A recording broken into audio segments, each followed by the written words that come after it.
Yes, welcome back to Sailaway Sailing Simulator, everybody. And we are dialing it up big time. That's right, I'm using terms like that because I watched the America's Cup. I have no idea what it means, but it sounds like you're revving into it, so I'll go with it. We're here in my home country in New Zealand. We're just south of Wellington, which is our capital city. Look it up on Wikipedia if you want the information. Basically, it's at the bottom of the North Island of New Zealand. And it's a pretty windy place usually, but at the moment, as you can see, we've got a wind speed of, around about 6 knots. And here we are in our mini transit. And I've got my code 0 sail up. I changed it just before because the little tip thing told me, and now it's telling me actually to lower the code 0 and raise the jib. This is not part of my pre-race routine. I've been watching a lot of America's Cup, so I'm feeling like I'm really well prepared because watching it is exactly the same thing as doing it. There's no doubt about that. Okay, there's not many yachts around. There's 4 yachts in the pre-start at the moment, and we're away. It started. I didn't even realize. I was too busy looking at this, and there goes one of the competitors. He's got his life sorted. I'm looking at, and I think I've definitely got the wrong sail on. This is definitely not part of my planned start routine, and I'm going to have to pull down the code 0 and put up the jib, ladies and gentlemen. Oh, I thought after having 1 races in a row of experience that I would be absolutely nailing it, but that other guy, he's sailing away into the distance. It's a beautiful day here in Wellington, by the way. And I am back here before the start line and having to raise my jib. This is 2 bad starts in a row. It's not what you want to be doing. As I slowly make my way towards the start line. Oh my god, I have no idea what I'm doing, but it doesn't matter. This is the Wellington short race, by the way, everybody. So it should take about 45 minutes there or thereabouts. And what am I doing? Lead car. The top of the jib's too tight. Ease the lead car back. Luckily, they've given me some tips. Otherwise, I'd have no idea what I'm doing. Even though I have done that 1 race, and I know 1 race does sound like a lot of experience, but you'd be surprised. It's actually not that much. It's not that much experience. It's a lot, but not massive amount.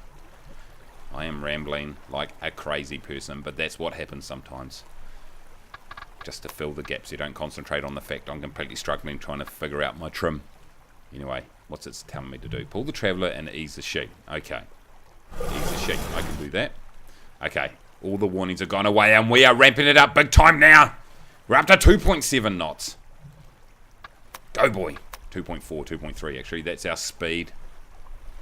And we're about to cross the start line. Oh, this is a momentous occasion in this race. Let's ease that out a bit. Try to get those closer to... Oh, we need to pull that in a bit. And we're across the start line, everybody. It only took us 2 minutes and 1 second to cross the start line. There's going to be a lot of you yachting aficionados out there who'll be very impressed with that. Meanwhile, one of the opposition is almost at the top already, probably.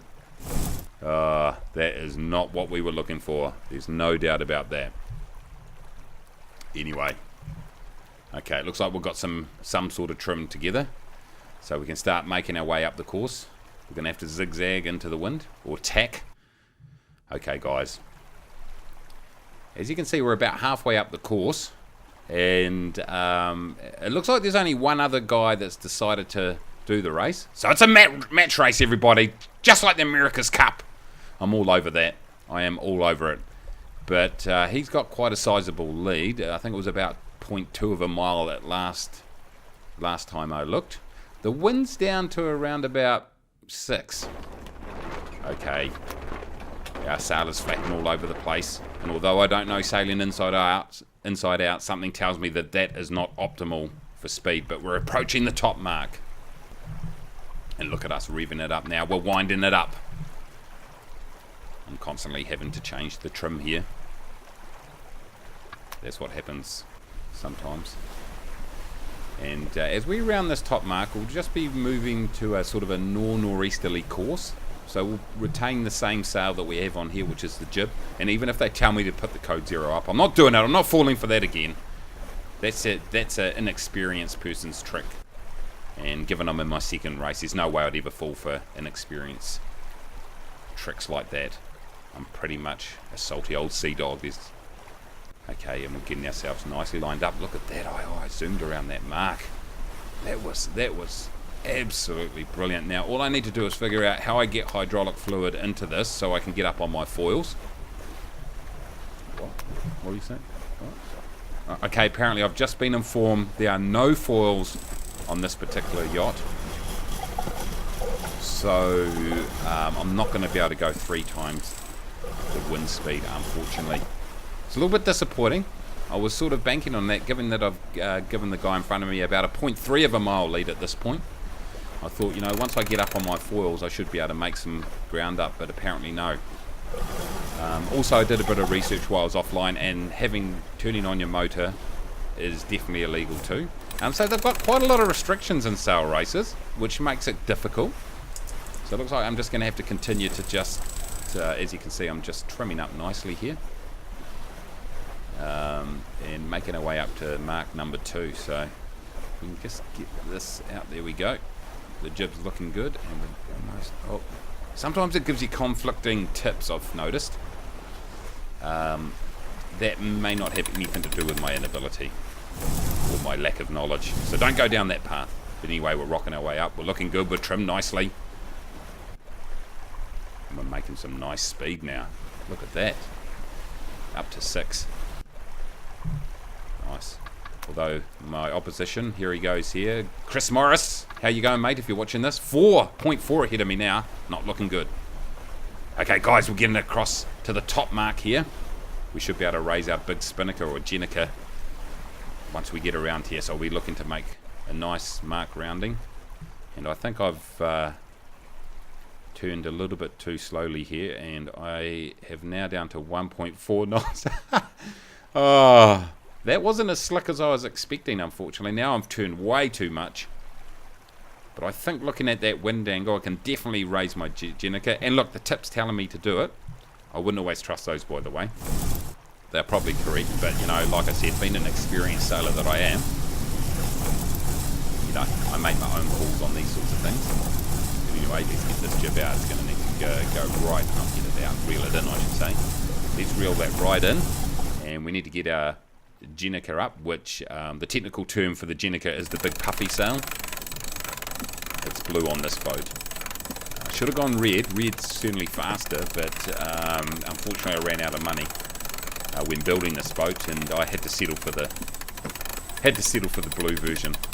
Still got a bit of pace in the blue version, but obviously red, it's very well known, red is definitely faster. It's just one of those things that I'm going to have to make up with my tactical ability and offset the fact that I don't have the fastest sail. Anyway, trimming up. A lot of trimming required on these short races. You can't just set and forget. You know, in the longer races I'd set, you know, a wind angle and then your trim stays constant, but here I'm sort of more working on trying to pick the wind chips. I have no idea what I'm talking about, but that sounded really good in my head. And then when I said it, I realised I couldn't explain it anymore. But anyway, okay, we're looking nice. Well, we've got good speed here, 6.2. Nice, we're revving it up. Get in there. Okay, here we go. We're approaching the final mark before we head to home. It's just over to the port side there. And you can just see the little dots right there. Let's not hit the mark. Oh, I don't know if you get penalised for doing that, but we're going to try to avoid it. And we can retain our big puffy sail. Or for those that don't know sailing terms, you could call it a gennaker. I prefer to use the more technical terms. And we've actually made a little bit of ground. Remember at one stage we were 0.4 of a mile behind Chris. And, you know, this is a match race, obviously. Although he did have a big head start, I'll be protesting that. Because I just really didn't know what I was doing. And I think the judging committee or the protest committee will look favourably on the fact I didn't know what I was doing at the start. And hopefully I'll be awarded the race. It's probably unlikely I'm going to be able to pass him from here. Although, let's not rule it out. He might capsize. That could be an option. But in the meantime, let's just trim this thing up and try to get downwind as quickly as we can. We're actually not going very fast right now. We've turned into a wind straight behind us. That's not optimal, funnily enough. We have a bit of an angle. We're not going to get nowhere near as much of an angle as we did on that previous leg. which I'm going to call it the beat to windward. I have no idea what that means, but I've heard it before on TV, so awesome. Okay, guys, here we are. We're approaching the finish. No other boat in sight. That's how far ahead we are. Oh, that was a Freudian slip. I said behind. That's where you say something you actually mean, but you shouldn't have said. By the way, look it up. Wikipedia. It's always correct. Anyway, back to the racing. I'm approaching the finish line. This is going to be America's Cup. Back to New Zealand. That's not correct either, by the way. But we're revving it into the finish line. And we have not capsized the boat, and that's got to be a big thing in our favour. And here we go. We're across the line. You beauty. Silver medal in the Olympics or whatever we get. Nice work. A lot of fun right there. Smashed it. Absolutely brilliant. And there goes the final results, everybody. Ended up about just under 2 minutes behind. I'm not too dissatisfied with that. Had a quick chat with Chris after the race. He is a good dude. Well done, Chris. Really enjoyed it, guys. Hope you enjoyed this episode. Make sure you smash your like button down below. Subscribe if you haven't done so already. And as always, take it easy.